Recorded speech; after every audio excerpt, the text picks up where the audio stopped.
Hi everyone. I want to give you a sense of what you should expect with this class for the semester.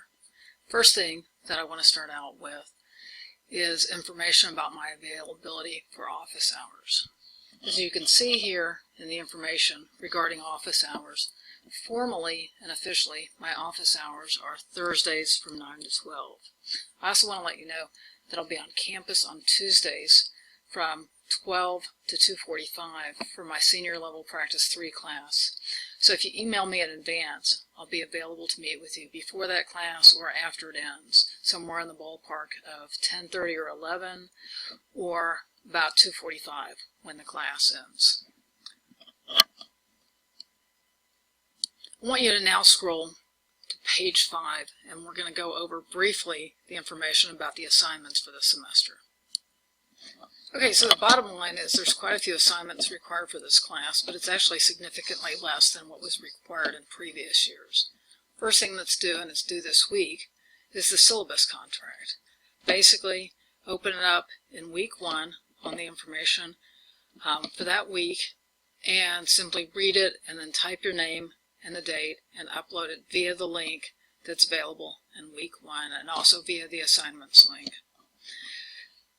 We're also going to have 2 exams, basically a midterm that'll be available March 15 to 17, that's right before spring break, and a final that will be available the week that classes end. Okay. You're going to have 1 echo map that's required of you. Hopefully you've done these in other classes. Some of you may have actually done this in your intro class. That's going to be due March 7th. Okay.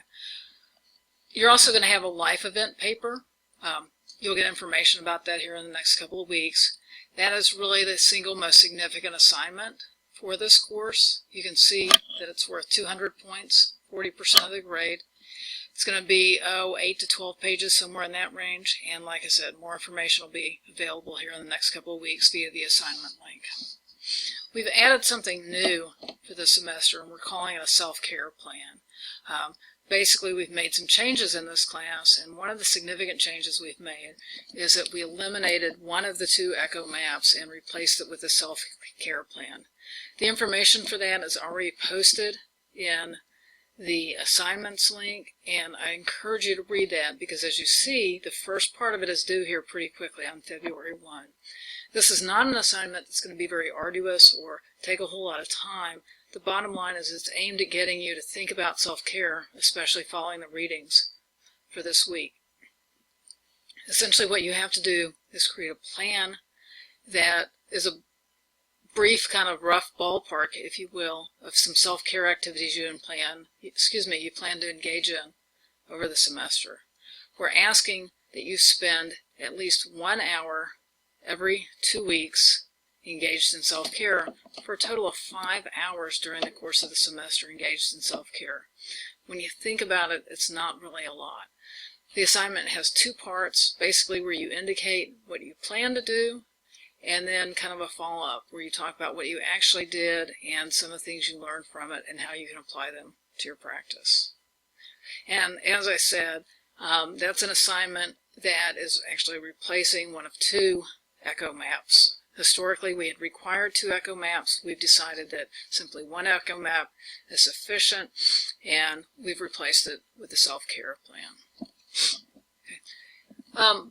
Last but not least, besides the introductory discussion that you have required of you for this week, you're simply going to have 3 discussions. They're listed on the schedule, and they're going to be worth 10 points each.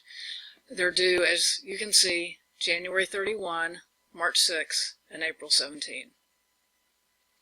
In order to get the full 10 credits for these, you need to respond in a very meaningful way with your initial post and with your follow-up post. By substantive and meaningful way, this means that you actually need to respond to the questions in some depth and respond to your classmates in a pretty meaningful way. Not just, hey, that's a great response, really like what you said, but really critically thinking about what they're saying, commenting on their comments. Another change we've made is that we have eliminated what was previously called critical thinking exercises. Elizabeth Fowler, who's teaching the evening section, she and I just kind of took a look at this and really didn't think that the critical thinking exercises were the way to go at this point with this particular group of students. That is, with you all and with the students that she has in her class. You see the points here. You see total number of points possible for each assignment, the percent of your total grade. By and large, I think that this is going to be a great semester. I think the assignments are going to be meaningful to you. You're going to get something out of them. One of my goals is to work with students and to be successful, and also, when I can, to eliminate assignments that I deem as busy work. And I think we've done a pretty successful job of that. What I want you to do now is scroll to page 8, and we'll just talk about some other things in terms of availability, that type of thing. One of the things that we're going to continue to emphasize in this program is the importance of self-care. Related to that, I want to let you know that I do not intend to respond to emails during the evening or on the weekends. Basically, I work at least 50 hours most week. Quite often I work 60 hours a week, and one of the limits I intend to set and really follow through on is not responding to emails during the evenings or on the weekends. So please note that when you're trying to reach me.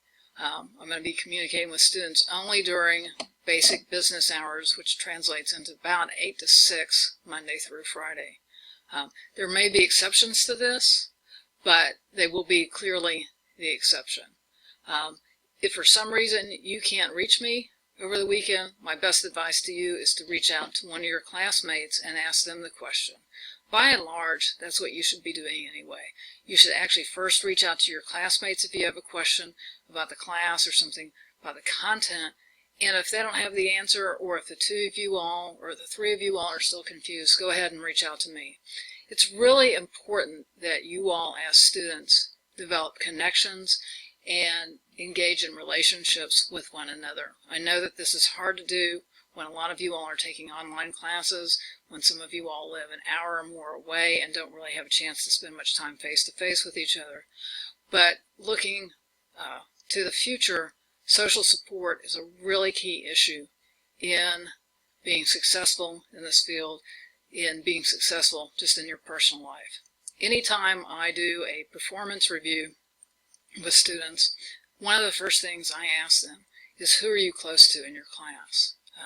I think it's important that students have relationships with other classmates that are in the social work program so that you can help each other get through the program. Hopefully you all have got a Facebook page for your class, and hopefully you all are getting to know each other. So just be mindful of that.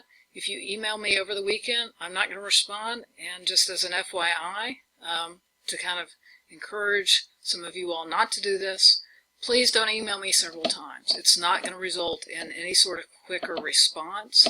It's not going to make me particularly happy to get 3 or 4 emails from you over the weekend asking me the same question, or asking if I got your email. Bottom line is, my goal will be to respond to your messages by Monday afternoon if you've sent them over the weekend, and I'll respond to them in the order in which they receive. That means if you send it on Saturday morning, that's going to be the first message I respond to on a Monday, and I will respond to a message sent Saturday afternoon before I respond to the one sent on Sunday night. Anyway, looking forward to this semester, looking forward to this class. It's a new class for me in terms of teaching this class, but it's the 3rd online class I've taught now, and I feel like I'm kind of getting my sea legs on this and feel a lot more confident, a lot more comfortable with this, and I think we're going to have a great time this semester. So anyway, hang on for the ride and keep in touch and let me know what I can do to help you be successful. Take care.